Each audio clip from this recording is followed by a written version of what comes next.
En algún momento hay que salir a la luz y hay que empezar a comunicar. Entonces entras a la dimensión comunicativa. En la dimensión comunicativa tenés dos grandes ejes o dos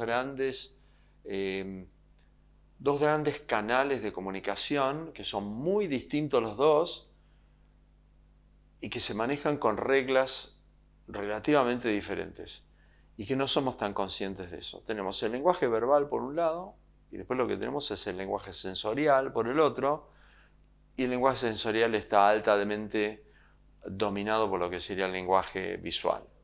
Pero vamos al lenguaje verbal. El lenguaje verbal tiene un toolkit, si querés, una caja de herramientas que está armada por 3 o 4 cosas que son fundamentales de saber. En primer lugar, el nombre de la marca. Porque aunque no lo tomemos con tanta importancia, el nombre de la marca es, digamos, la primera expresión verbal de una marca, es la primera pequeña historia que se cuenta.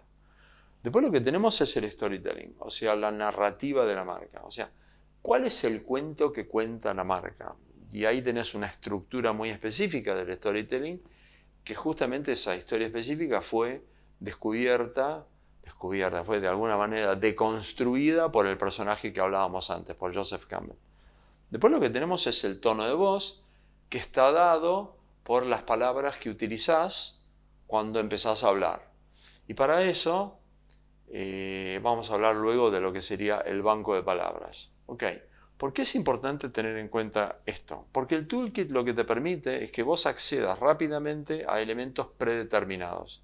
Si vos determinás con anticipación ese toolkit, saquemos el nombre, que tiene una complejidad en particular.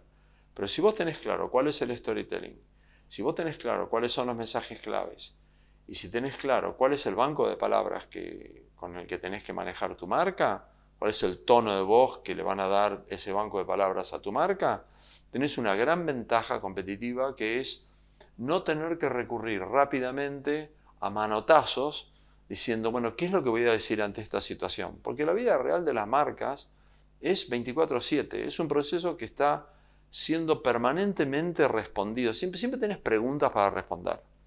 Entonces, ¿cómo respondo a las preguntas? Si vos tenés en claro el toolkit que tenés menos chances de error.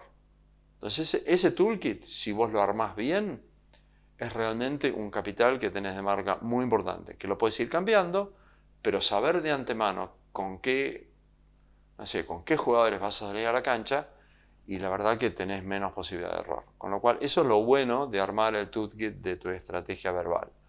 ¿Y por qué digo que lo verbal tiene una forma diferente de lo visual?